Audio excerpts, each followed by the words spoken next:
rally. We wish him a speedy recovery. Well, Ghali's excellent service reminded forgiving this treacherous rally from Bruni. Back to the action on stage 6, and we join Chris Atherton, who's just a second behind his teammate Petter Solberg.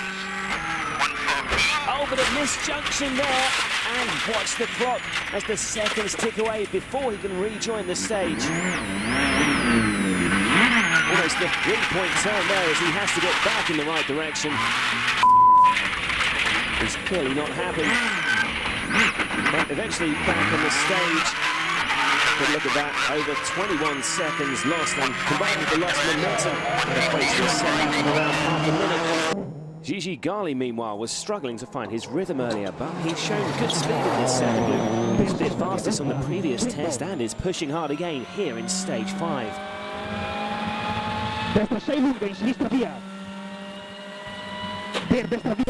Oh no! A massive accident for the second successive rally for Gigi and Giovanni Bernaccini. And taking another look, he just clips something there and it immediately flips him offline and into the trees. The steering wheel completely ripped off its mounting. There are anxious moments as emergency crews take every precaution, helping Gigi from the car. Understandably, the stage is cancelled as the Stobart Ford man is taken to hospital for checkups. It's a sad end to him. The latest that we have is that he's now in hospital. Giovanni, first of all, has been given a complete clean bill of health. But Gigi has actually broken his left femur. We believe it's quite a bad break. And they're operating at this at the moment, but there's no other injuries other than this broken femur. Yet to be beaten on any stage so far in the rally. Jari-Matti Latvala has been steadily falling further adrift of tarmac expert Francois Vidal's 4th position. He's approaching a different sequence of chicanes. Oh no! He piled straight into the hay bales and bounced him off the road. Well, if we take another look from inside the car, you can see the massive impacts. He waxed the hay bale. He was very lucky the car landed back on its wheels. Using virtual spectator, we can compare the Finn's speed with Loeb's as they approach the chicane. It turns out the pace note error caused the incident, and it left him a clear 36 kilometres an hour quicker. Loeb sails through, and Jari-Matti was always going to be in trouble at that speed. That's 2 pace note errors in 2 rallies that have cost him dear. Latvala does eventually manage to rejoin the stage with a bit of help with Ford's number 2, while it's down to 9th. Makes it to the remote service hall, but to add insult to injury, incurs a 30-second time penalty for arriving 3 minutes late. I don't know. I make stupid mistakes. It's a problem there. Tough times for an emotional Latvala. But there's more intrigue as the Fords opt for soft tyres. Ghali's terrifying crash from day 1. He's now recovering in hospital from an operation on his broken femur and invited us to check on his progress to give his version of events. I remember everything. I hit 1 stone with the SAM guard and the car take off from there. I could not do anything there. I mean, it's not something that I could avoid. And now I have to keep the foot not in the floor from 6 to 8 weeks, and after I can start physio. Since this morning, I went to do a couple of sideways with the wheelchairs, and it's okay. Vidal's teammate Henning Solberg has begun to come under a bit of pressure. However, he's able to maintain 7th.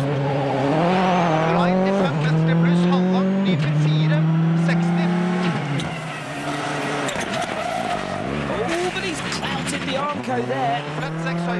The car is in one piece despite a bit of cosmetic damage. But this will certainly knock his confidence. Awesome performance on that first stage of the morning.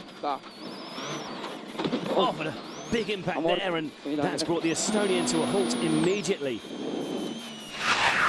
Taking another look as the force of that impact rips out the spring off one of his dampers, sending it bouncing down the road ahead. And I'm afraid the Estonian is going nowhere. A disappointing finish to his day, but Ermo is certainly becoming one to watch this season. Gigi can't quite repeat his performance on stages 6 and 7. And his position is coming under threat from Sebastian Loeb. He's still giving his all though. Sideways over the finish of the Kunlaka stage and a smashed window for good measure. And while Jari-Matti Latvala has also been tussling at the top all day, he too eases off in the last stage.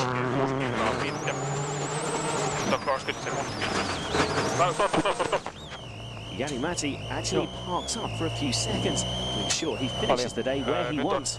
Nyt on 12 sekuntia aikaa, kun saadaan ollut maalissa. Nyt anna mennä. 14 seconds slower than Loeb, and he too drops behind the Frenchman. It's been a difficult baptism in the WRC for Suzuki, a team that have been so dominant in the WRC, when they're going a little tougher in the big league. After 8th place for PG Anderson in Monte Carlo, and 7th for Tony Gardemeister in Sweden, it's been a story of retirements, 8 in all in the 7 events so far. We expected to have problems. You know, being a first year for a new manufacturer, it's not an easy task. But you know, the problems that we've had, I can honestly say each of them has been addressed, each of them has been worked on, and it's been on a rare occasion that the same problem has occurred more than once. So, you know, with regard to that, we are moving forward. This is backed up by the results in the last round in Greece, the toughest test yet for the SX4. Both cars made it to the finish. When everything goes very well, that, you know, drivers are in good shape, and, you know, the car, you know, in a car you don't have any problems, and, you know, on that time we could get some nice stage times in top 5 or somewhere there. We're not saying that the problems are over, but the team is ready to keep working on them. We have a strong team in Japan that is also working behind the scenes to make sure that any problems that we do have are rectified as quickly as possible, and no, we're quite pleased so far. In Turkey, the team had a 6-week break in which they can carry out further development on the SX4. Some of the changes that have come about as a result of some of the issues that we've had this year so far have resulted in changes which will be reflected in a vehicle that will appear from Finland onwards. We'll be going out there and start the challenge for stage times rather than you know, getting to the finish. But our purpose in these rough events is to make it to the end, to learn as much as we can, and to make sure that we develop as good a car as possible for the remaining part of the season. It's been a satisfactory performance so far in Turkey. Tony Gardemeister ended the second day in 9th. It was after dislocating his shoulder, and the steering wheel was wrenched out of his hand when he hit a rock. That's how rough these stages can be. PG Anderson set some impressive stage times, including 4th class this on stage 8. But some suspension damage on the final stage of the day saw him drop to 12th. This is what the Suzukis have to contend with on day 4. But after a strong start, things have gone wrong for Suzuki in this stage. As Tony Gardemeister begins to see engine temperature warning lights. 130 nyt lämmö. Toi keri plus jarru jatkuu Water temperature is very, very high, over 130. With road temperatures on the stage reaching over 40 degrees Celsius, the SX4's radiator gives way, ending his run with just a few kilometres left to go in this stage.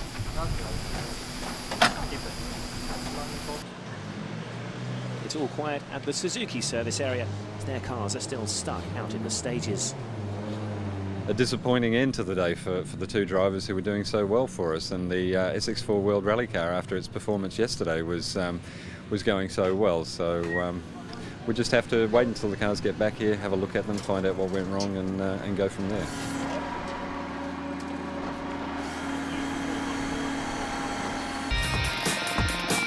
Back with Loeb now, though. He's not far from the finish of stage 1 now.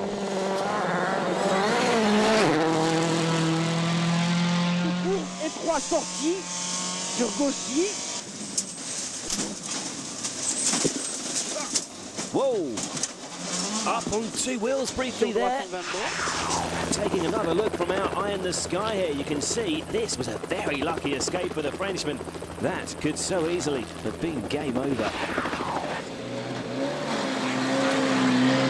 We didn't lose so much time, but we were very lucky not to roll. And I don't know if we break maybe a suspension because I went through a lot of big stones and everything. It was a right brake for left, and I saw I'm too late, so I cut the right. It was some big stones, so I go over the stones. I cut the left in big stones. Then I went on the side, so I had to go on the right not to roll. And finally, it was a good cut. No such concerns yet for Chris Atkinson. The Subaru team hope to be fighting for wins again before the year is out, but for now, this new concept is still very much a work in progress. Oh no! A big mistake by Chris. He's back on four wheels, but that car's heavily damaged. Well, he told us earlier how important the perfect line is here. Okay, started. And a broken engine means, unfortunately, it's the end of the road for Chris. Chris, what exactly happened? There's quite a lot of damage to the front left. Yeah, obviously we were pushing like mad in there, like we have all weekend, and for the past year we've been pushing. And this time we were just caught out. We lost the car under braking. We've too much oversteer, and I tried to get on the throttle, but it's just clipped sort of a lip on the inside. There was a road coming down. Rolled once, but the damage to the front left.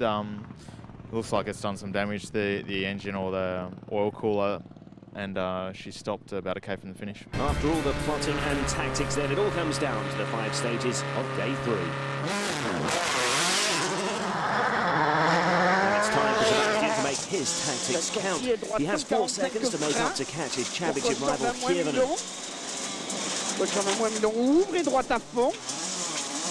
Oh, but he's lost it! Wow, what a time to make a mistake like that. He just overcooked it into that left-hander. And that spin has cost him a good 10 seconds or so. We'll get to the final run through the 30-kilometre Bangor coast. And the pressure is on Jari-Matti Latvala to hold off load and gain his teammate an extra 2-point advantage in the championship race.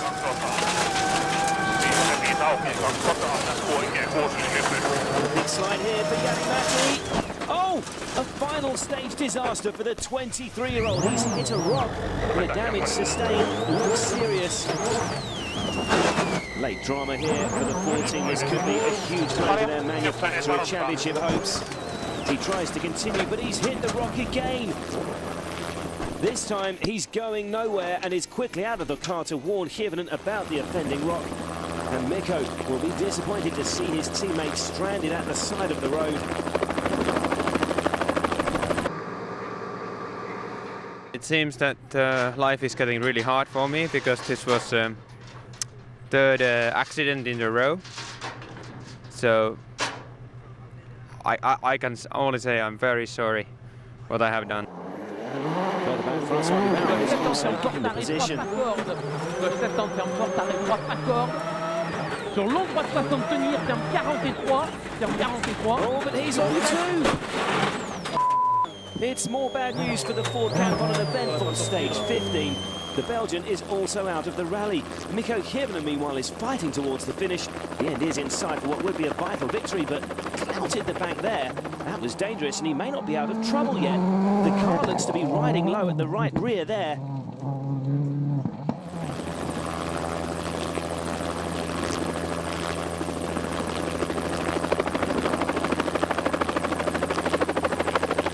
Still looks a bit wild here. No!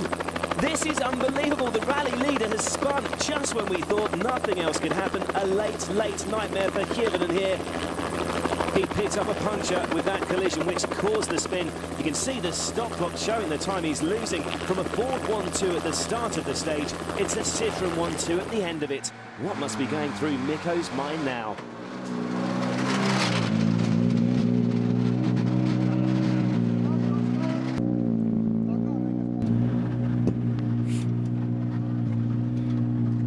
Mikko, damage to the front of the car, puncture on the rear. It just must be one of the hardest things. Definitely not what I needed. but okay. We had a puncture, and then I just had to spin the damage. We just touched the bank with the sponge, so that's no drama. But game over. Opening test, but he's quick to fight back. He's almost 3 seconds quicker than Nico in stage 2, moving him into second.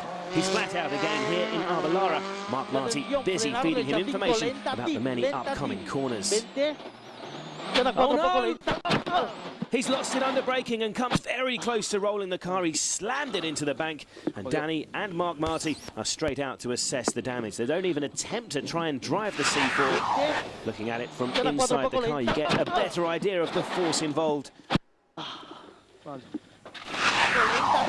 looking at Danny's view again, he completely overcooks it into the right-hander, and with the grip not there to make the turn, it's game over. Using virtual spectator, you can see how he's misjudged his braking point coming into the corner. The red line shows when the cars are braking, and you can see Danny brakes 18 metres later than Loeb. Incredibly, that equates to less than half a second, but the consequences are catastrophic. Once he'd missed his braking, the skid marks show there's nothing he could have done. Danny out for the rest of the day. Mark, it's only 700 metres into stage 3. We've just seen Danny being picked up by the helicopter. What exactly happened?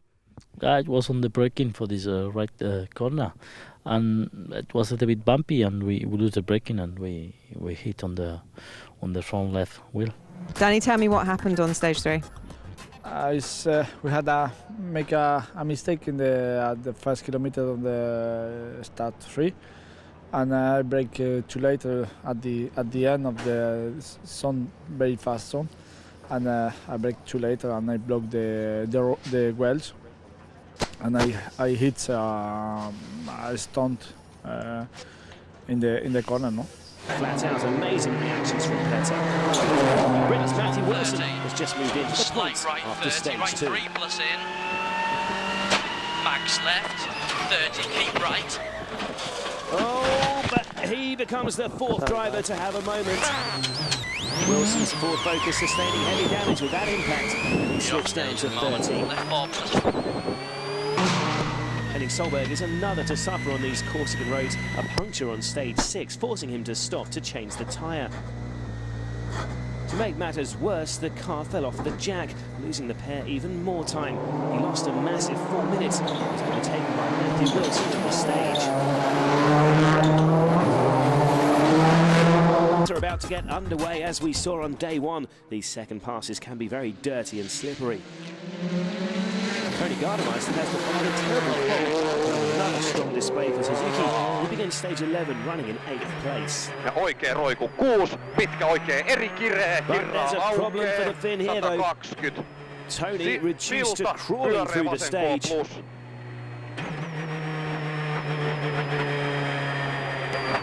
We don't have fuel pressure. Car is not moving at all. The fuel pressure problem is solved mid-stage, but after being passed by Brice Terabassi, they lose more time. In all, almost 5 minutes are gone, and he plummets down to 14th. P.T. Anderson begins stage 11 back in 10th. They could move up following his teammates' misfortune. Höger 560. Vänster på för lång sten in. It's more bad news for Suzuki, a classic tour de course off. His line slightly wrong, he clipped the wall on the inside and was sent careering down the bank. A disappointing end to PT's day. He's not getting out of there. Those final 2 stages will get you up to date from the runners further back. The two Suzukis have had a lively day so far. A costly spin on stage 1 for Tony Gardemeister has already left him playing catch-up. Pitkä oikea miinus kireä kirraa. P.T. Anderson's rally was over almost before it began. Skidding off the road on stage 2. With no spectators nearby to help push the SX4 back out of the ditch, the Swede would go no further on day 1. Left into left, BP Abu Dhabi Ford driver Khalid Al-Qassimi quickly discovered the inherent dangers of driving this fast on tarmac. Okay. Another driver who recently found out how easy it is to be caught out on asphalt events is Gigi Gali. He's thankfully close to making a full recovery after breaking his femur in a terrifying accident in Germany. The feeling is going good, and my leg is nearly okay. I'm just the bone is welded, and now just I have to try to I start to put some weight, and I think in 1 week and 10 days I will throw it out, and it's okay. I'm trying to do, what can I say, to fix my next season. In according to Malcolm, it's better to save some budget for next year, and maybe this year I will try to do some small testing. Now then, backing up the works for drivers superbly. We could yet see both championships go down to the final round in Great Britain.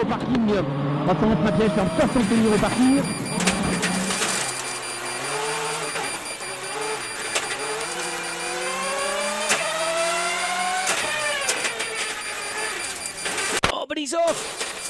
A big accident for Francois and a very heavy impact on a metal pole on the right side of the car. Well, Matt Wilson, who's following the Belgian on the stage, is the first to arrive at the scene of the accident. There is Francois flagging Matthew down. The Belgian's focus is well off the road, and worryingly his co-driver Patrick Pivato is still trapped in the car. The later runners have all parked up to allow access for the emergency services. Then you can see from the crush side of the focus the forces involved in that accident. The stage is of course cancelled for the following competitors, but not before Danny Sordo has also hit problems almost immediately from the start. It's clear something's wrong with the engine. Sordo is left coasting to a halt, and this looks like more frustration after his dramatic exit from the rally in Corsica. It's a blown turbo, and to save the engine, the team ordered Danny to pull over. It's another setback, insanely on the welfare of Patrick. The latest news coming from the hospital is that the Frenchman is receiving surgery for a broken tibia and fractured pelvis. We'll keep you updated on his progress throughout the rally.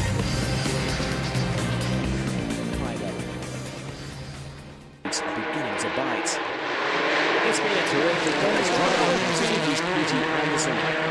His critics after a succession of crashes this season doubt the young Swede's speed. There's a problem here though, it's a puncture for PG, and all his hard work is undone. Forced to stop and change the wheel, he slips down from 6th to 9th. He's off the pace. Into the gloom of the final two forest stages, and what a good day it's been for Petter Solberg. Tigers 2 remaining. Opens extra long to 2 right. Tigers 1. Oh! Whoa. That did not sound good. Petter sent into a sudden spin. He attempts to get back in the right direction, but he's smashed his suspension in that hole. And although he's made it through to the road section, it's clear that Petter is going no further. First of all, we had a very good day. And everybody have to know that we are not here to play around. And I've been trying everything I can for Subaru and for ProDrive and everybody to get a good result. And I saw Loeb had a problem on the stage before, and I tried to push a little bit extra here, and I just hit a hole. Looking at it here, it looks quite bad. Did you think it's super rallyable? You know, with my mechanics, everything is possible. Bad news for one Solberg brother, and Henning too has hit problems. He's broken a suspension arm, and like his brother, Henning's day ends on the road section. Not a good afternoon. Loeb, meanwhile, is now only a couple of stages away from the ultimate prize.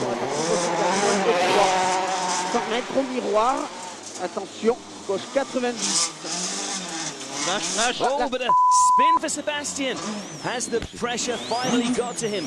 I don't think he's sustained any damage there. But with the end so close and that title within touching distance, he very nearly threw it all away there. Stressful moments for Loeb. He's managed to get back on the go and clears the stage without any further dramas. But that was almost a nightmare scenario. Let's find out what happened there.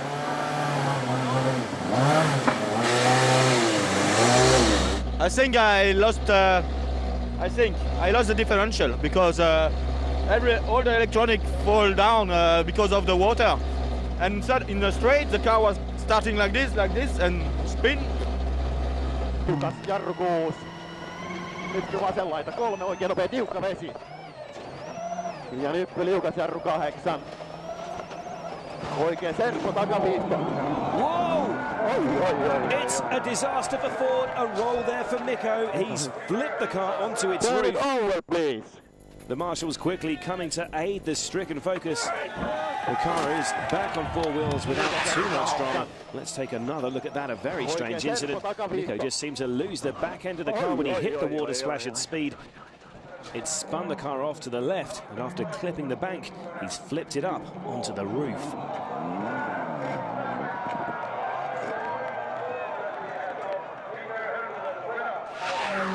The Focus has made it back onto the road, but after rolling backwards over the edge of the opposite side, he's now stuck in the thick mud on the road verge. The marshals are calling for more manpower from the nearby spectators. Only in rallying can the fans get as involved as this to the action. Danny Sordo's running 2 minutes behind the Finn on the road, and he's now arrived at the scene. Mikko's still stuck fast, but with Sordo past, it's looking better and better for Citroën.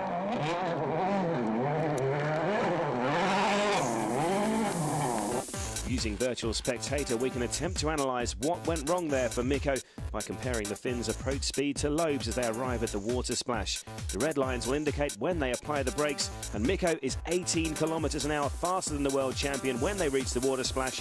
That was clearly the crucial factor that sent Mikko off to the left. The efforts of the marshals and spectators have finally got Mikko back on the move. The car doesn't appear too badly damaged apart from a crumpled bumper. The damage has been made in wasted seconds. By the end of the stage, the best part of 4 minutes have slipped away, and Mikko's plummeted to 44th. He's made it to the stage finish, but is quickly out to assess the damage.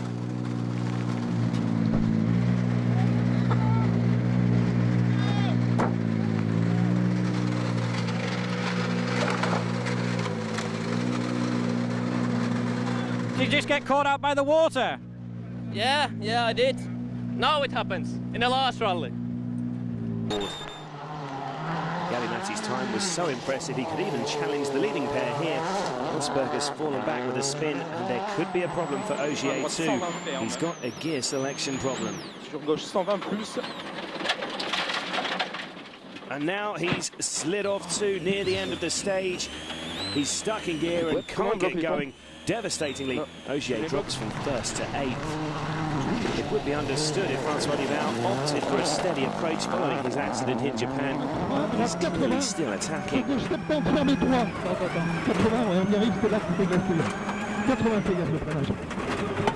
Oh, he's lost it in the gloom of stage 6 here. Taking another look, he loses grip midway through this flat-out left-hander. Again, the control time not ideal for these conditions. He was incredibly fortunate not to hit anything. Francois slips to stage 7 in 6th, 9 tenths behind his teammates. Oh! Caught out on the ice in the dark. Chris said earlier that these tyres are not ideal in these conditions, and those words have come back to haunt him. It'll take me less than time to... Taking another look, he just drifts offline when he hits the ice. There's nothing he can do. He's sent careering into the bank at 160 kilometres an hour. Both Chris and co-driver Stefan Prevost appear unharmed, but Chris is taken to hospital for checkups as a precautionary measure. The car was at Citroën, had one hand on that manufacturer's title, as Ford are left to contemplate a day of mixed fortunes. Certainly not the perfect day for Ford. Okay, it's great in one sense that Jari-Matti's leading at the end of leg 1, but an uncharacteristic sort of mistake by Mikko. But I'm relieved in one sense that Jari's leading, and Mikko's still in there. There's still two difficult days to go. Certainly, if what we've seen today is anything to go by, then obviously anything can still happen. But certainly, championship-wise, it's looking quite difficult now. In the wake of Atkinson's big accident, there are discussions between the team bosses about introducing an emergency tyre, but it's decided that there's no viable option.